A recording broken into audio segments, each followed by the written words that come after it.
안녕하세요. 오늘 대교리 문답 15번째 강의를 시작하려고 합니다. 그동안 십계명 이야기를 루터와 더불어 나눠왔고요. 그리고 사도신조에서 하나님에 대한 고백, 또 두 번째는 예수 그리스도에 대한 고백을 함께 이야기를 나눴고요. 오늘 우리가 봐야 하는 것은 제3조에 속하는 성령에 대한 이야기입니다. 물론 사도신조는 굉장히 다양한 내용을 담고 있지만 루터는 그리스도에 대한 고백 이후에 나오는 모든 고백을 성령과 연관된 고백으로 이해를 하고 있습니다. 지난주 우리가 봤던 그 2조는 상당히 간략하게 다루는 데 비해서 성령에 관련된 이 세 번째 조는 루터가 비교적 상세하게 다루고 있습니다. 그것은 교회론에 대한 이야기를 나누고 싶었기 때문으로 그렇게 보입니다. 특별히 그 3조가 지향하는 목표가 있다고 한다면 성도들의 삶이 어떻게 성화되어야 할 것인가에 대한 그런 고민을 담고 있는 게 사실입니다. 성령, 그러면 우리가 삼위일체의 한 분으로 이해를 하고 있죠. 그러나 성령이 어떤 분인지 설명하려면 매우 어려운 게 사실입니다. 그런데 루터는 성령을 말 그대로 거룩할 성자, 영령자입니다마는 성령을 설명하기 위해서 독일말로 두 가지를 사용하고 있습니다. 하나는 거룩하신 분, 하일리거라고 하는 말을 사용하고 있고, 또 하나는 거룩하게 만드는 분이라고 얘기해서 하이스마커라고 얘기합니다. 거룩함을 만드는 존재라는 거죠. 그러니까 스스로 거룩하실 뿐만 아니라 또한 누군가를 거룩하게 만드는 분이라는 뜻으로 얘기하고 있습니다. 그분이 하시는 사역이 무엇인지, 그분의 본질이 무엇인지를 보여주고 있습니다. 결국은 성령께서 하시는 일은 성도들이 속해 있는 교회 공동체 내에 있는 사람들을 죄와 죄에 대한 용서로, 그리고 육체의 부활로, 영원한 생명으로 인도함으로 우리를 거룩하게 만든다. 이것이 교회론적으로 고백된 성령에 대한 고백이라고 얘기할 수 있겠습니다. 결국은 성령께서 하시는 일은 우리를 거룩한 삶으로 초대하셔서 결국은 교회의 품 안에 안겨주는 거다. 그렇게 말합니다. 이게 이제 대전제가 되고 있다고 얘기할 수 있겠습니다. 성령께서 하시는 일을 설명하기 위해 루터가 보여주고 있는 것은 이런 이야기입니다. 그리스도께서 우리를 구원의 길로 인도하시는 것처럼 성령께서는 바로 그 구원으로 나아가는 우리들 속에 생기를 불어넣는 존재로 이야기를 하고 있습니다. 마치 하나님께서 지륵을 빚어가지고 사람의 형태를 만드시고, 그러나 그 속에는 아직 생명이 없었죠. 그 속에 숨을 불어넣으심으로 인간이 생명이 되게 하셨던 것처럼 루터는 성령께서 하시는 일은 바로 그런 일이라고 이야기를 하고 있습니다. 결국은 성령은 우리의 마음속에 하나님의 영을 불어넣음으로 우리가 하나님과 접속된 존재가 되도록 만들고 있고, 하나님과 접속된 존재로 살아가는 삶의 내용은 성화된 삶이어야 한다라고 하는 말입니다. 오랫동안 기독교 신앙이 구원을 얘기할 때 두 가지를 늘 얘기를 해왔습니다. 하나는 칭의 혹은 의인이라고 얘기하고 있는 justification이라고 하는 말 하나와, 또 하나는 성화, sanctification, 거룩하게 하는 삶을 이야기합니다. 여러분 타원형을 보면 타원형에는 초점이 두 개가 있거든요. 이것이 타원형을 구성한다고 얘기할 수 있습니다. 그러니까 기독교 신학이라고 하는 것은 마치 타원형의 두 초점처럼, 하나는 우리를 죄인된 우리를 값없이 당신의 백성으로 받아주시는, 그래서 우리를 의롭게 여겨주시는 하나님의 은혜, 이것이 가장 중요하고, 또 결국 그런 삶을 통해서 우리가 어떤 삶을 선택하게 되나요? 바로 그 삶의 과정이 성화된 삶이라 이렇게 얘기하고 있습니다. 개인적인 성화도 물론 있습니다. 이전에 부끄럽고 누추하고 더럽고 죄악됐던 행실들을 하나하나 벗어나는 것들을 버리는 이런 개인적인 성화도 매우 중요한 과정이고요.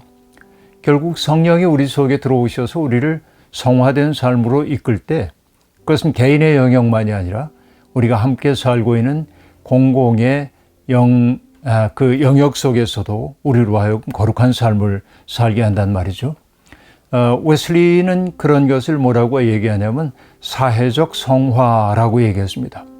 무릇 하나님을 믿고 사는 사람들은 개인적으로도 거룩한 삶을 지향해야 하지만 그들의 삶이 일어나고 있는 현장을 맑게 만드는 것 또한 기독교인의 마땅한 책임이라는 사실을 보여주고 있고 바로 이것이 주께서 우리 속에 성령을 불어넣는 까닭이라고 얘기하고 있는 겁니다. 교회를 통해서 또 죄의 용서를 통해서 육의 부활을 통해서 영원한 생명을 통해서 성령은 우리를 거룩하게 하신다라고 말합니다. 그러니까 이 오늘 공부하는 이 대목에서 매우 중요한 것이 교회에 대한 이야기인데요. 42번 항목에 루터는 이렇게 얘기하고 있습니다. 맨 앞에 언급된 교회는 성령이 세상 가운데 두신 아주 특별한 공동체입니다. 이 공동체는 그리스도인을 태어나게 하고 하나님의 말씀을 전하는 어머니이기 때문입니다.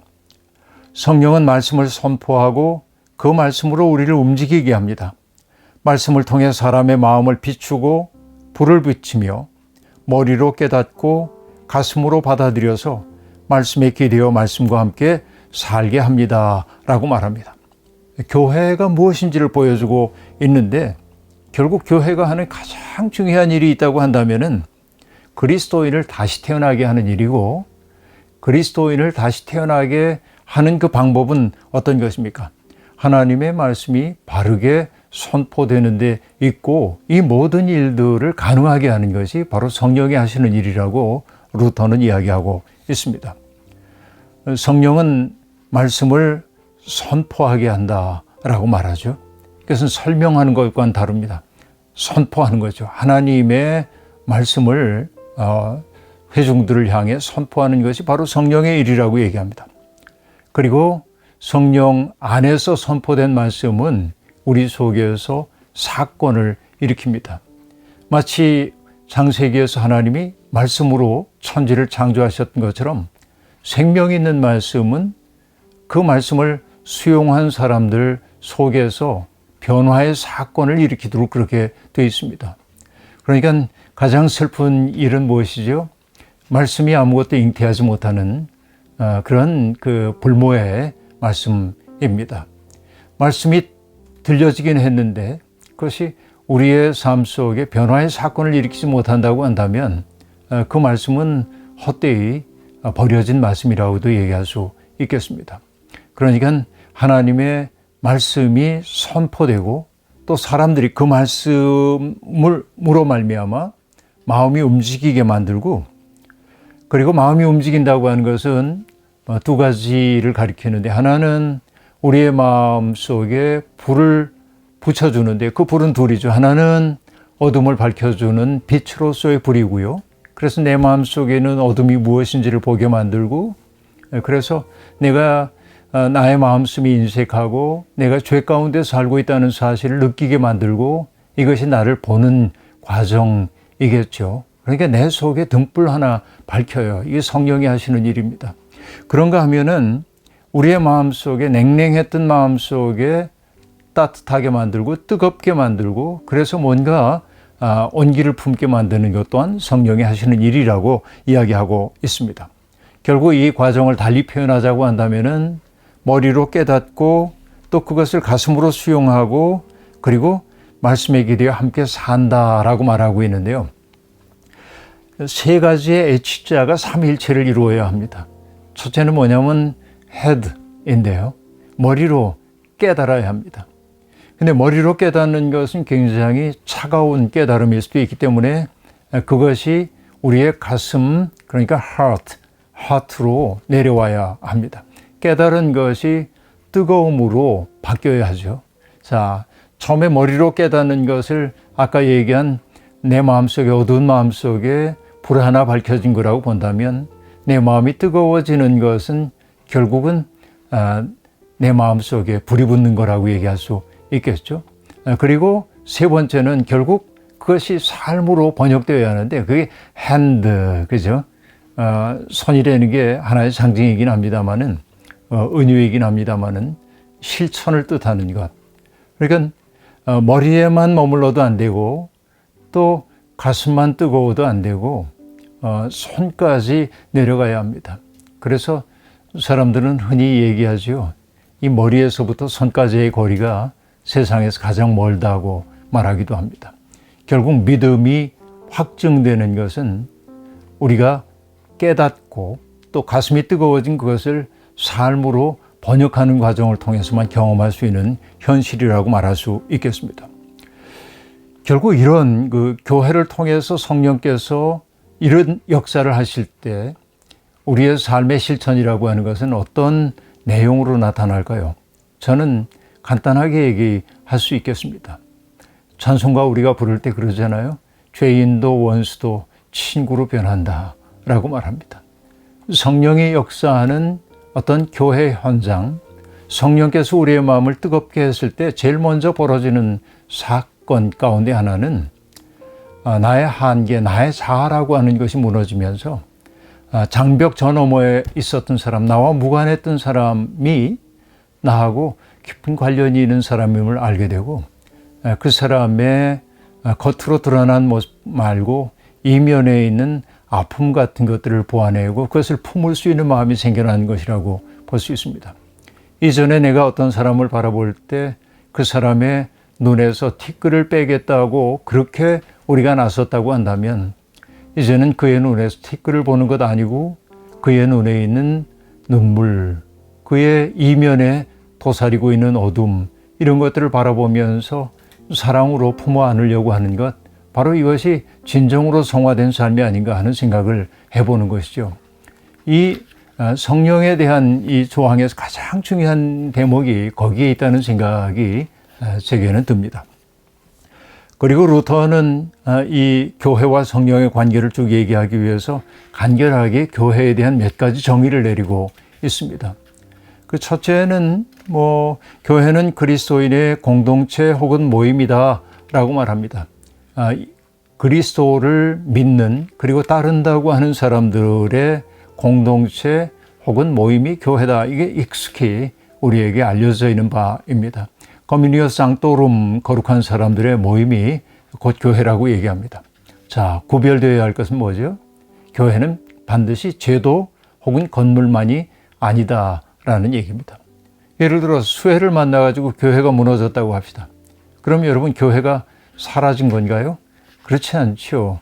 교회당 건물은 무너졌는지 모르지만은 그 하나님 앞에 예배드리는 공동체가 무너지지 않았다고 한다면 교회는 존속되는 것입니다. 교회는 그런 것이죠. 거꾸로 얘기하자고 한다면 아주 멋있는 교회를 짓긴 했는데 화려하고 그런데 그 속에 성도들의 아름다운 교제가 없다면 그 속에 그리스도가 중심이 아니라면 그 속에서 하나님께 영광을 돌리기보다는 특정한 개인들이 영광을 받는다고 한다면 그것은 교회라고 얘기하기보다는 누군가의 냉소적인 말처럼 신의 무덤이 아닌가 하는 생각도 해봐야 하는 것이죠. 교회는 그리스도인의 공동체 혹은 모임이다. 잘 알 수 있는 얘기입니다. 또 루터는 얘기합니다. 교회는 거룩한 자들의 공동체다. 이 말을 오해하지 말아야 될 것은 교회 안에는 죄 짓는 사람이 없다라고 하는 말이 아닙니다. 우리가 거룩한 것은 맑고 깨끗한 존재이기 때문이 아니라 우리를 거룩하게 해주시는 그리스도의 사랑이 있기 때문에 우리는 거룩한 자가 되는 것이죠.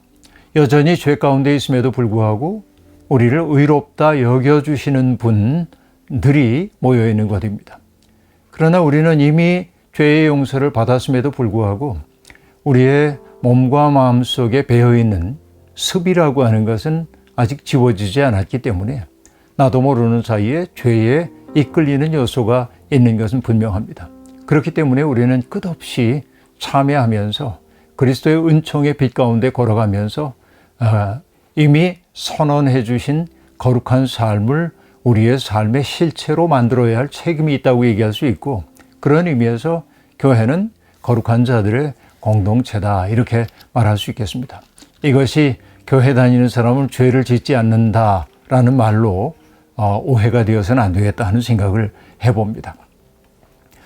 그리고 이제 이 말을 조금 뒤집어 가지고 루터는 얘기합니다. 성령을 통해 우리는 그리스도의 몸의 한 지체가 됩니다 라고 말하고 있습니다. 결국 바울 사도가 자신의 서신을 통해 우리에게 들려주었던 많은 이야기들 보면 교회를 가리켜서 기가 막힌 은유를 바울 사도가 사용하고 있죠. 교회는 그리스도의 몸이라고 이야기를 합니다. 몸에는 굉장히 다양한 지체들이 있고요. 그 지체들은 서로에게 기대어 있습니다. 너 없이는 나도 없다라고 하는 말이죠. 그러니까 그 지체들이 서로 연결되어 있는 것이죠. 그러니까 가장 연약한 지체가 가장 소중하다고 바울 사도가 얘기합니다마는, 바로 그 가장 연약한 지체가 소중하다는 사실을 일깨워 주는 것이 바로 성령이 하시는 일이라고 볼 수 있겠습니다. 그리고 루터가 또 얘기합니다. 교회는 용서의 장소다라고 얘기하고 있습니다. 교회 안에서는 두 가지의 용서가 일어나야만 합니다. 첫째는 하나님께서 우리를 용서하셨다라고 하는 사실이 사건화되어 나타나야 합니다. 죄인들이 하나님의 은총에 의해서 받아들여지고 있다는 사실이 경험되어야만 합니다. 예배라고 하는 것은 과거를 재현하는 것만이 아니고 의례를 통해서 과거에 벌어졌던 구원의 사건을 현재화하는 것이라고 한다면, 그리스도를 통한 용서의 사건이 매 예배를 통해서 나타나야 하기 때문에 하나님이 우리를 용서하신다는 그 사건이 벌어져야만 하는 것이죠. 그런데 둘째, 우리에게 중요한 것은 무엇입니까? 우리가 서로를 용서하고 짐을 함께 지며 돕는다. 이것이 매우 중요한 것이죠. 하나님이 내 죄를 용서하셨으니까 됐어, 이렇게 얘기하면서 우리가 서로에게 지은 죄를 풀어내는 과정을 거치지 않는다면, 그런 용서는 자칫 잘못하면 사람들에게 오히려 상처를 줄 수가 있다는 사실을 알아야 합니다. 소설가인 이청준 선생님이 벌레 이야기라고 하는 책 통해서, 우리는 밀양이라는 영화를 통해서 그 작품을 더 잘 압니다만, 거기에 등장하고 있는 아람이 엄마, 그 여주인공인 아람이 엄마의 그 외침소리가 있잖아요. 이미 그 아람이를 살해한 범인이 감옥에 들어가 있는데, 감옥에서 누군가의 전도를 받고 마음의 평안을 누리고 있고 용서받은 자의 행복을 얘기하고 있을 때, 아람이 엄마가 그를 대면하고 그 사실을 알았을 때 아람이 엄마는 미칠 것 같았습니다. 그리고 외치죠. 내가 용서하지 않았는데 누가 용서했나? 라는 말입니다. 그의 외침 속엔 뭐예요? 내가 용서하지 않았는데 하나님이 용서해 하셨다고 말하는 것이 과연 합당한 얘기인가? 이게 신학적 질문이기도 합니다. 그러니까 중요한 것은 하나님이 우리를 용서하셨다는 말도 매우 중요하지만은, 그러나 그 고백이 참된 고백이 되기 위해서는 우리가 우리에게 죄 지은 자를 용서하려는 노력이 있어야 하고, 교회는 바로 그런 사건이 또한 일어난 곳이어야 한다고 말할 수 있겠습니다. 드이트리 보네퍼는 나를 따르라라고 하는 책에서 이 값싼 은혜에 대한 경계를 하잖아요. 여기 제가 잠깐 읽어드리면 이렇게 되어 있습니다. 값싼 은혜는 회개 없는 용서의 설교요, 공동체 징계가 없는 세례요, 죄의 고백이 없는 성찬이요, 개인의 참회가 없는 죄사함이다. 값싼 은혜는 본받음이 없는 은혜, 십자가 없는 은혜, 살아계신 예수 그리스도, 사람이 되신 예수 그리스도가 없는 은혜다라고 말합니다. 그러면서 진정한 은혜라는 것은 값비싸다고 말합니다. 왜 은혜가 값비싸다고 얘기할까요? 그것은 은혜를 받는 사람들에게 따름을 요구하기 때문이라고 보네퍼는 그렇게 말하고 있습니다. 값비싼 은혜라고 하는 것은 사람에게 때때로 목숨을 요구합니다. 또 사람에게 생명을 선사하기도 합니다. 값비싼 은혜는 죄를 비난합니다. 그러나 그것이 은혜인 까닭은 죄인을 의롭다고 인정하기 때문이라고 얘기하고 있습니다. 이 대목이 매우 중요한데요. 그러니까 사람과 사람 사이에 저질러진 잘못들을 풀 노력을 하지 않으면서 그 문제를 맞바로 하나님께 가지고 와서 내가 용서함 받았다고 얘기하는 것은 그것은 합당한 신앙적 태도가 아니다. 이렇게 말씀을 드릴 수 있겠습니다. 이 나를 따르다라고 하는 책에서 루터가 했던 얘기 가운데 하나 이런 대목이 나옵니다. 은혜를 안다는 것은 용서를 붙잡되 제멋대로 살기를 최종적으로 철저히 포기하는 것이다 라고 말합니다. 그러니까 우리가 정말 은혜 속에 산다고 하는 것은 우리를 용서해 주시는 하나님의 은혜를 딱 붙잡아야 하지만 동시에 제멋대로 사는 것을 최종적으로 포기하는 아주 뜨거운 결단이 있어야 한다고 얘기하고 있습니다. 그런 의미에서 교회는 용서의 장소가 되어야 하고 이런 용서의 사건이 벌어지지 않는 곳이라고 한다면은 교회라고 얘기할 수 없다. 이게 루터가 단호하게 우리에게 들려주고 있는 얘기입니다. 성경은 또한 이미 시작된 거룩을 끝내 완성시킨다고 얘기하고 있고요. 결국 그 성령 안에서의 삶이 귀착되는 지점은 어디입니까? 몸이 다시 사는 삶으로 그리고 영원한 생명을 누리도록 하는 것이죠. 그러니까 몸이 다시 사는 것을 믿습니다 라고 우리가 얘기할 때 정말 몸이 다시 사는 것을 믿는다는 의미는 어떤 것일까요? 죽어서 나의 이 살덩어리가 다시 산다는 그런 고백일까요? 그러나 여러분, 몸이 다시 산다고 하는 것은 정말 부활의 몸으로 우리가 거듭나 산다는 얘기이고, 부활을 우리의 삶 속에서 부활의 생명을 살아낸다는 의미일 거고, 몸이 다시 사는 것을 믿는 사람들의 삶은 어떠해야 합니까? 바울 사도가 로마서 12장 1절에서 얘기하고 있는 것처럼 몸으로 제사 드리는 삶을 사는 것이라고 얘기할 수 있겠습니다. 그러니까 머리로만 내가 믿고 아이디어로만 좋은 사람이 되어 사는 게 아니라 이미 부활하신 그리스도의 그 부활의 생명에 내가 동참한다고 하는 것은 나는 패배해도 하나님은 패배하지 않으신다는 그 확신을 품고 오늘 하나님이 꿈꾸셨던 일, 그리스도가 꿈꾸셨던 이 일을 이 땅에서 살아내는 것이 몸이 다시 사는 것을 믿습니다라는 고백 속에 담겨있는 의미라고 얘기할 수 있겠습니다. 그러고 나서는 결국은 우리에게 당도하는 것은 무엇이죠? 영원히 사는 것을 믿사옵니다 라고 말합니다. 영생이라고 하는 것을 어떤 사람들은 시간의 무한한 연장으로 생각하는 사람들도 있습니다. 우리의 지상적인 삶이 지속되기를 꿈꾸는 것, 이런 것들을 영원으로 생각하는 경우도 있습니다. 그러나 이것은 성서가 얘기하는 시간 개념에 대한 오해에서 비롯된 것이라고 말할 수 있겠습니다. 성서에서 얘기하고 있는 영원이라고 하는 것은 하나님의 마음과 접속된 상태를 이루는 말이라고도 볼 수 있습니다. 그래서 어떤 신학자는 하나님과 접속된 그 시간을 영원한 현재, eternal now라고 하는 말로 표현하기도 했습니다. 결국은 영원한 생명을 누린다고 하는 것은 어떤 경우에도 하나님과의 접속이 끊어지지 않는 삶을 내가 살아낸다고 하는 그런 의미라고 말할 수 있겠습니다. 거꾸로 얘기해 볼까요? 지옥이라고 하는 것은 어떤 것입니까? 벌받기 위한 장소라고 흔히들 생각을 할 수 있습니다. 지옥은 하나님과의 접속이 끊어진 상태가 되어서 오로지 자기 자신만을 바라보고 있는 상태라고 말할 수 있습니다. 이것이 지옥입니다. 한순간도 자기를 잊을 수 없는 것이 지옥이라고 말한 사람도 있습니다. 결국은 나를 잊을 수 없다고 하는 그것은 무엇일까요? 괴로운 겁니다. 괴로운 거예요. 괴로움 속에 있는 사람들의 문제는 무엇입니까? 괴로움은 온전히 자기에게 집중하도록 만듭니다. 성찰을 방해할 때가 아주 많이 있습니다. 그러니까 지옥의 고통을 겪는다고 하는 것은 결국은 하나님의 은혜로부터 멀어진 사람들의 보편적 경험이라고도 얘기할 수 있겠습니다.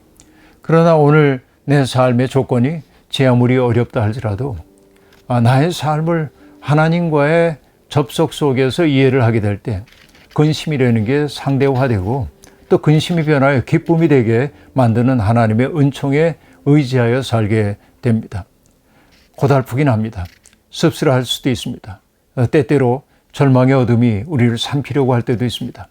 그러나 영생을 믿습니다. 영원히 사는 것을 믿습니다라고 고백하는 사람들은 오늘 내 삶의 의미가 확연히 무엇인지는 모르지만 나는 하나님의 은혜 속에 있고 하나님은 나보다 나를 더 사랑하신다는 사실을 믿고 살기 때문에 내가 소중한 것은 개체로서의 내가 너무도 존귀한 존재이기 때문이라기보다는 하나님의 사랑을 받은 존재이기 때문에 소중하다고 느끼고 바로 그것이 우리의 삶을 긍정할 수 있는 힘이 될 수 있음을 알 수 있습니다. 바로 이것이 성령께서 하시는 일이라고 말할 수 있겠습니다. 성령은 우리 속에서 교회를 이루도록 만드시고 성령은 우리를 거룩한 삶으로 인도하십니다. 오늘 우리가 사는 삶이 제 아무리 고달프고 힘겹다 할지라도 그래서 숨 막힌다 할지라도 성령의 바람 앞에 나의 마음을 열고 그 성령의 바람이 우리를 이끌어가는 곳에 기쁜 마음으로 가게 될 때 우리의 삶은 성화된 삶이 되어 누군가에게 선물이 되리라 생각합니다. 성령의 은총 안에 기쁘게 사실 수 있기를 바랍니다.